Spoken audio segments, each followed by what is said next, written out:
Throughout human history, bridges have been a strange source of mystery and tragedy. From fairy tales depicting mischievous trolls that create perilous obstacles for the bright-eyed protagonists, to the real-world disasters, such as the Point Pleasant bridge collapse, which was faithfully predicted by the elusive Mothman. There's something about connecting two land masses with concrete and steel that attracts the supernatural. In some parts of the world, it's considered unlucky to be the first person to cross a bridge. The idea is that the devil is envious of the human ability to create an object so complicated, and will take the soul of the first living creature to make its way across. But what if the supernatural was more human than we thought?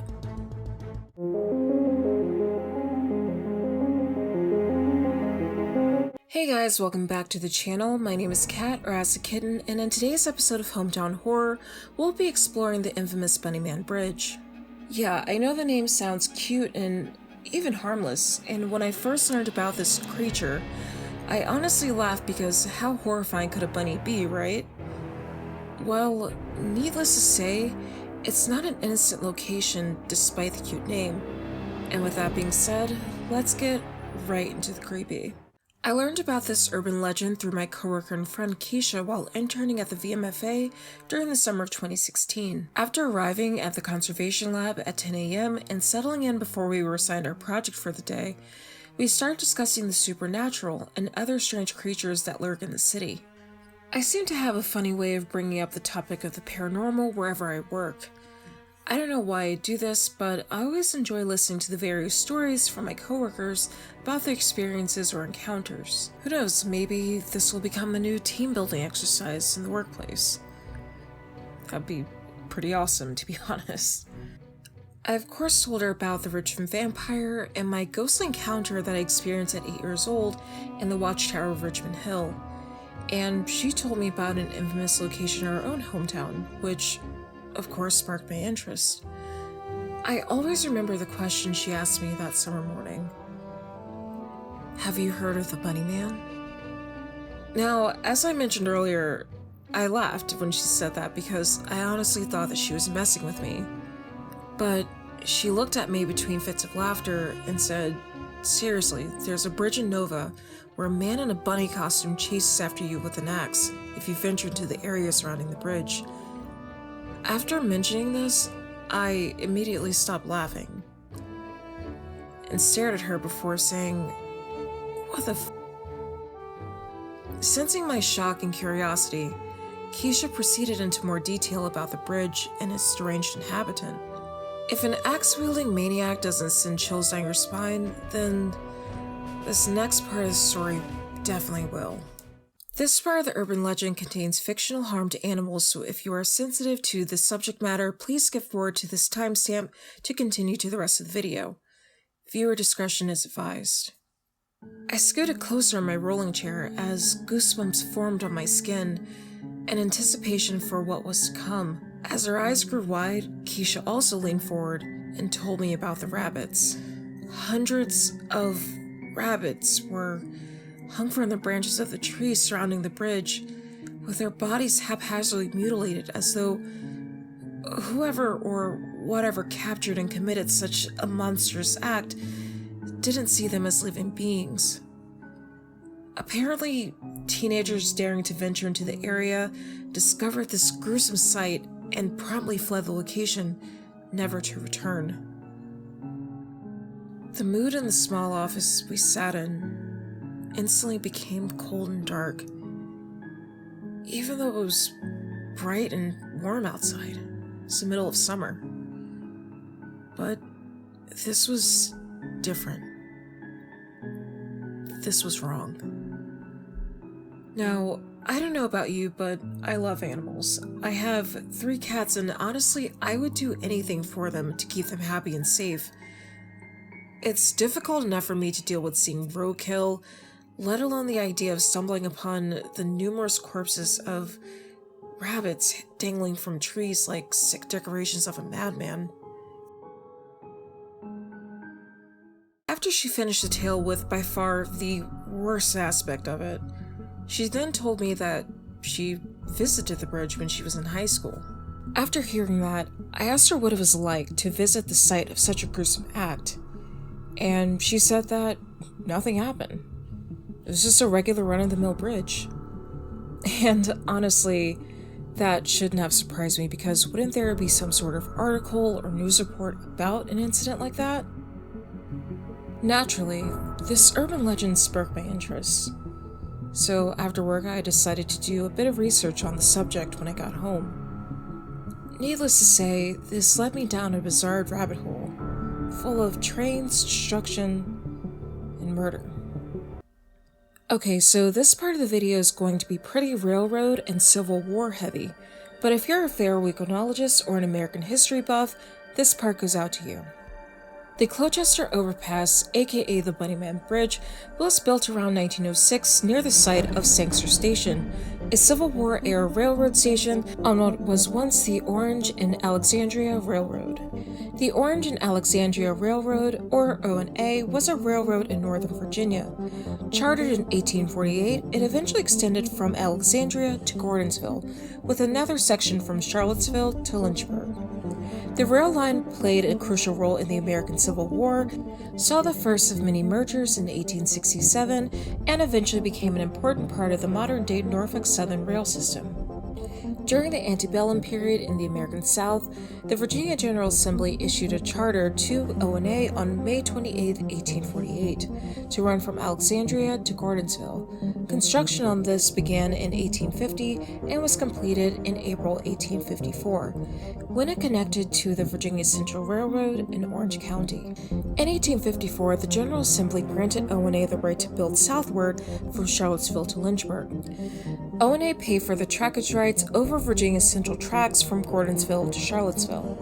In 1860, the southern extension was completed, which included lucrative connections to the Virginia and Tennessee Railroad and the Southside Railroad. The O&A also connected with the Manassas Gap Railroad, chartered in 1850 at Tudor Hall, today named Manassas for this junction, which provided access to the Shenandoah Valley.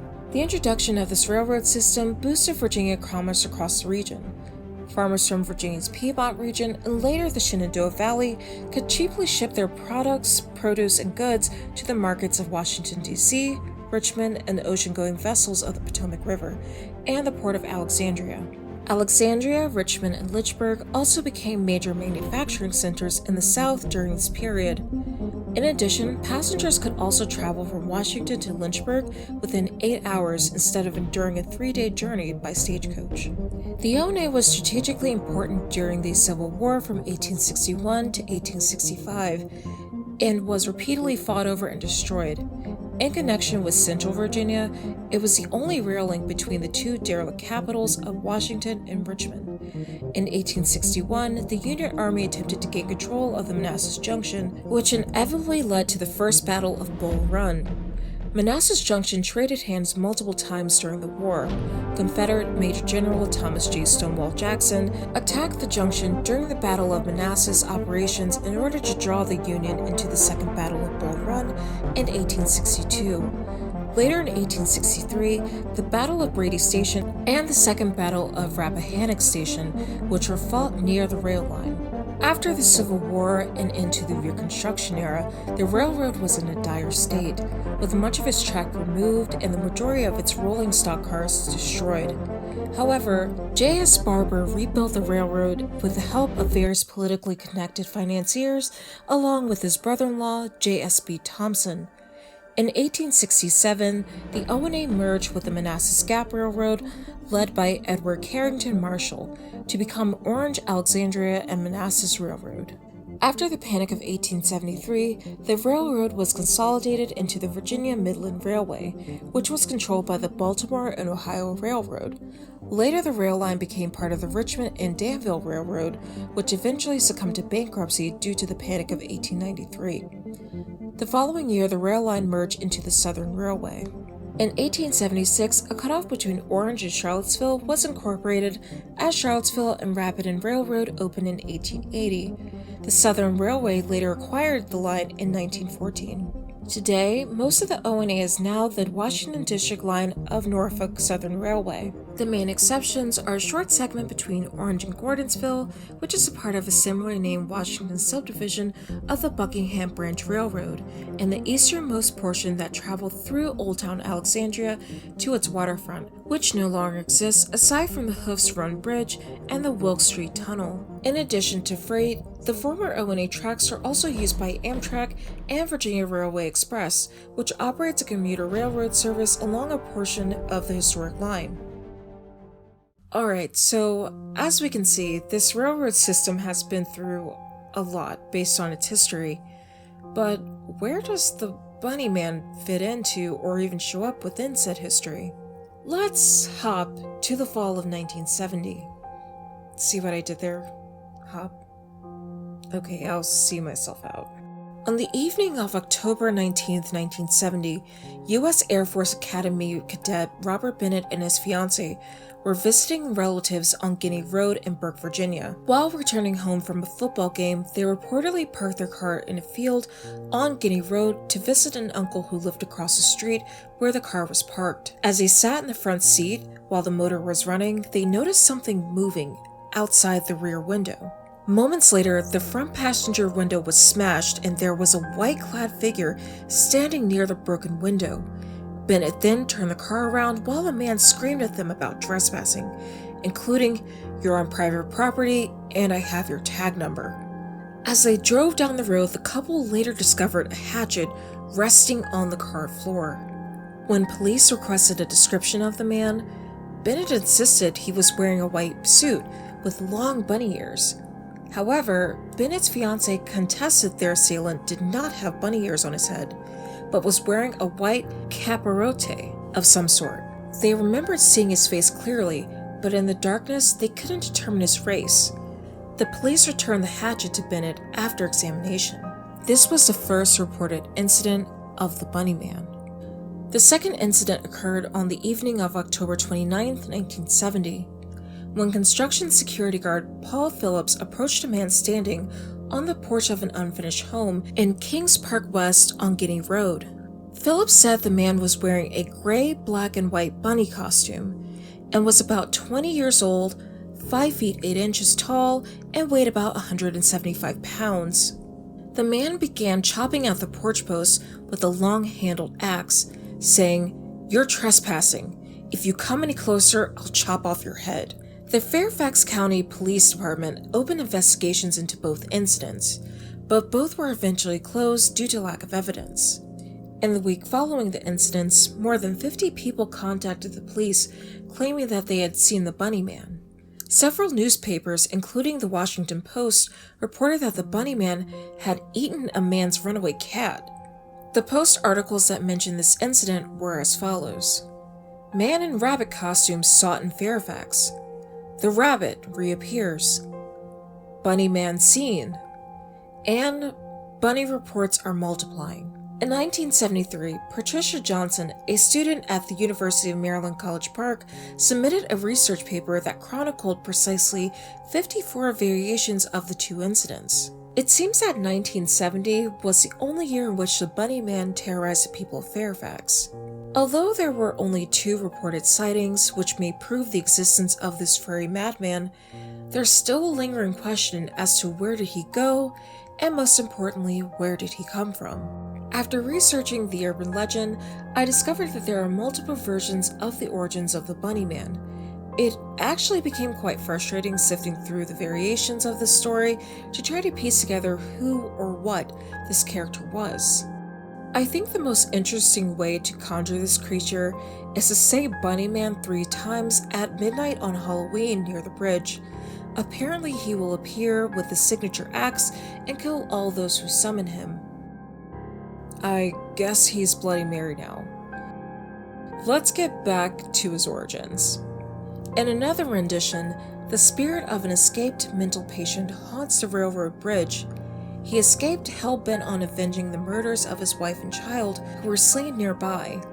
Living in the woods near the bridge, he killed and ate rabbits, wearing their skins and leaving their mutilated bodies hanging in the trees. One Halloween night, taunted by some town children, he killed and mutilated them too, hanging their corpses from trees around the bridge. In another spin with the same theme, he is a ghost of an escapee of a long-closed nearby asylum. Dressed in a rabbit suit, he throws axes, or chainsaws, or hatchets at the nearby cars of young couples who park by the bridge late at night. After reading those versions of the urban legend and getting a better depiction of the Bunny Man, I expected there to be as many reports or sightings as there are stories. So let's take a moment to get a better understanding of the area where the bridge is located. According to two of the stories, the Bunny Man was an escapee from an asylum and a prison. The most consistent aspect of the tale is the mode of transportation, in which the inmates or patients were transported, that being a bus. This bus eventually loses control, swerves across the road, and crashes into the nearby bridge, being the Colchester overpass. However, after taking a closer look at the map of the area, there isn't an asylum in Clifton, nor was there one in the past. It simply never existed. Now, I do understand that most, if not all, urban legends include an element of falsehood, which is understandable because it makes a story more interesting. It drives up the mystery and intrigue factor for the listener and or viewer, which is fun. But sometimes it does tend to muddy the waters between reality and fantasy. But it's a fun little thing for people to believe in Fairfax and Clifton, Virginia, just like the Richmond Vampire is for us down here in Richmond. But the elements that really tend to muddy the water also have some truth to it, such as the murders that occurred between 1918 and 2018. Let's take a deep dive into the actual murders that occurred in and around the area of Fairfax and the Colchester overpass. Alright guys, so that is where I'm going to end today's video.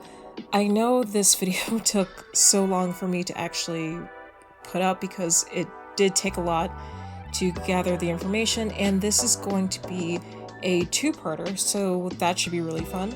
In the next episode, we are going to be discussing the actual murder cases that occurred both in the past and recently as 2018, so that's going to be pretty interesting, and we're going to see if the Bunny Man is a culprit of some of these murders, or if this is real life and there are actual monsters who live among us. With that being said, I love you guys, and I will see you in the next video. Have a great evening, and good night.